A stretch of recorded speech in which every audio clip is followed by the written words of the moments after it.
Hey, Brian from Garage Mahal. Today we are going to be doing a flex joint on the exhaust of a 2005 Ford Escape. So first thing, we're going to be welding. So first thing you're going to do is disconnect the negative side of your battery. And after that, we're going to put the Escape up on the lift, and then I'll show you what the undercarriage looks like and show you what the flex joint we're going to be replacing. Alright, so this is underneath the Ford Escape, and all flex joints are pretty much the same on all vehicles. In this one you can see the little mesh of steel it's all loose underneath here. So when the driver is hitting bumps and stuff, you're hearing all sorts of noise. On top of that, they will also start cracking around here, and that's where you get all your exhaust leak coming from. So once the steel mesh wears away, you're left with that, and you basically have to cut here and then right here, and that's going to be a little tough because you got this bracket in the way. So we're going to have to almost kind of do a little bit of a butt weld up to that, and I'll show you kind of how we do that. And if you do not have a lift, it's a little difficult, but if you have it on jack stands or a ramp, you can kind of get enough of an angle in here that you can weld underneath. One thing I don't like doing that on ramps is you don't have enough room. You get a lot of sparks coming down on you, but it can be done. Absolutely. So anyway, let's cut this piece out. I'll run down to my local auto parts store, and we'll get a flex piece that will fit right in there. Okay, stay tuned. Alright, so make sure you have a sawzall or a reciprocating saw. And like I said, we're going to be cutting through those two sections. One here, and then the other one's going to be on the other side. So always you have eye protection and hearing protection. Give me a second.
Alright, I'm switching over to a cutoff disc because this is a little bit tight to put the sawzall in. But anyway, you can pick these up pretty cheap.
so one side's cut out.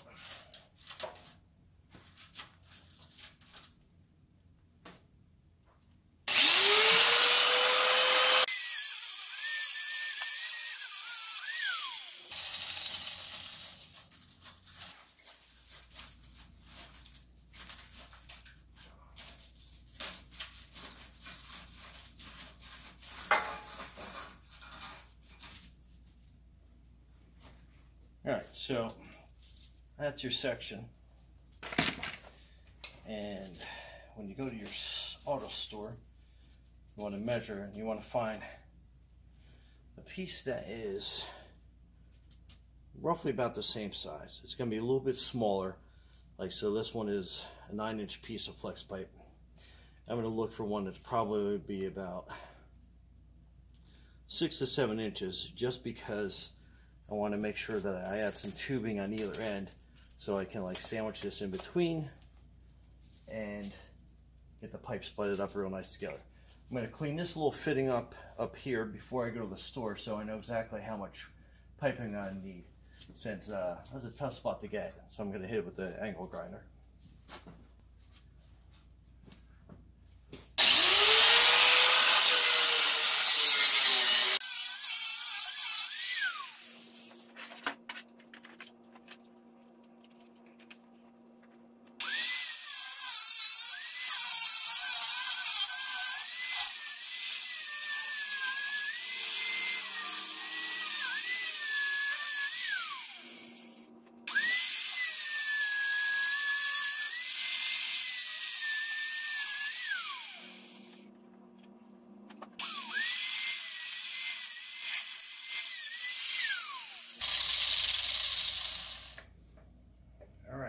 Those are all cleaned up.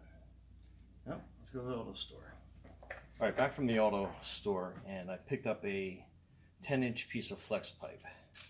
So it's exactly what we were looking for. Let's see if I get the image a little bit better. So a 10-inch piece of flex pipe. Put it together though, I didn't like how it was sitting in there. So this was 2-inch in diameter, so you can see that. But it fits over this section pretty good.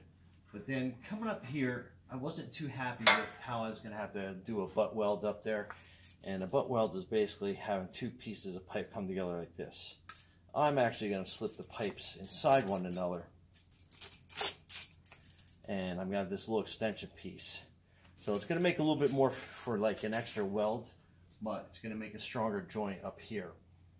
So basically what you do is this 2-inch piece goes over this pipe, because it looks like this was probably about 1 7/8 actually. And then what I do is I just push back on the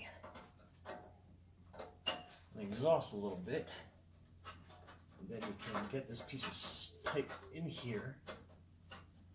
All right, there we go. So now it's basically it's overlapping on this side, and you're going to have this section of pipe in here, and then the outside. So you're going to have one weld here, one weld here that's going to hold the pipe in, and then one more weld on the outside diameter of this pipe. So it's going to give you 3 welds. However, it's going to make a stronger flex joint overall. You can do a butt weld. I'm an okay welder. You'll see. It's probably flattering myself, but my welds are actually pretty ugly. But they're functional. They work. So, and I basically kind of taught myself how to weld, and you can pick yourself up a pretty cheap welder on Amazon for like $100 or something like that. And I'll show you how to use it and what kind of settings to set it up at. And next part, welding. All right, another thing you got to do is you got to make sure that you give yourself a wire brush. And what you do is you want to make sure that you're working all the way around the joint. Make sure it's rough. Get the rust. Try to get it down to as new metal as you can, because that's going to make it stick a lot better and make the two metals melt together, weld together.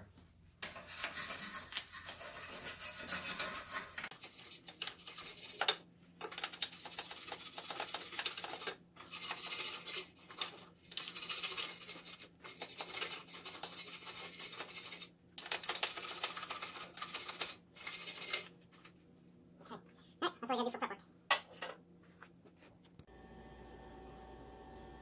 Alright, so I did a couple quick welds on this just to kind of like put it in place, and I'll show you how I weld. I don't want to get the camera too close because it's probably going to end up, all the sparks will probably burn through the camera itself, but make sure I show you a quick little bead right here on how you can weld it. You want to do a couple quick tack welds just to kind of hold the pipe in place. You know what I mean by tack weld is, I mean, I'll just show you like right here, just, you know, not looking at it. But that's all you'll need just to hold that piece in there. But let me run a quick bead, show you.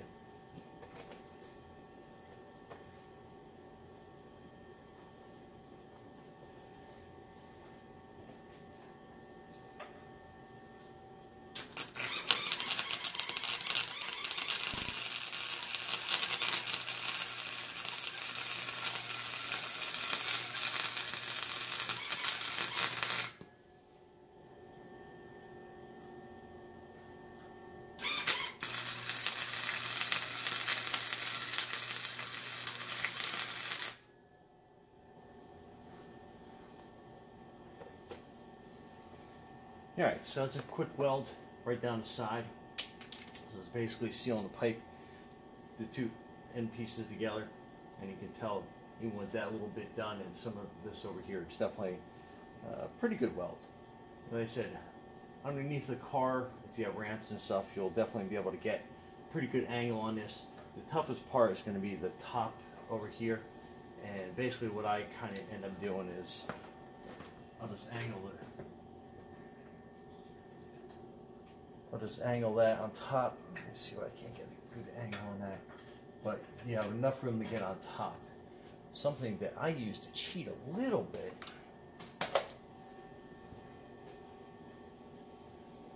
is I end up putting a little bit of this pipe cement stuff in.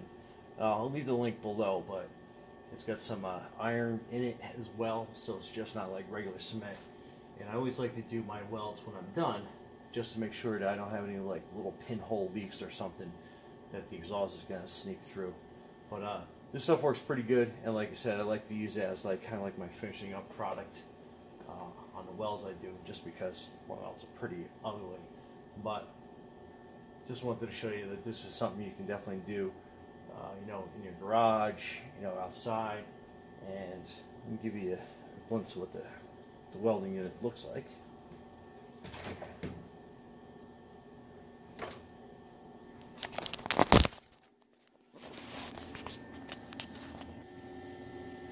Alright, this is my Chicago electric welding machine. It's a Flux 125, and this is basically what I use to do all my welding jobs.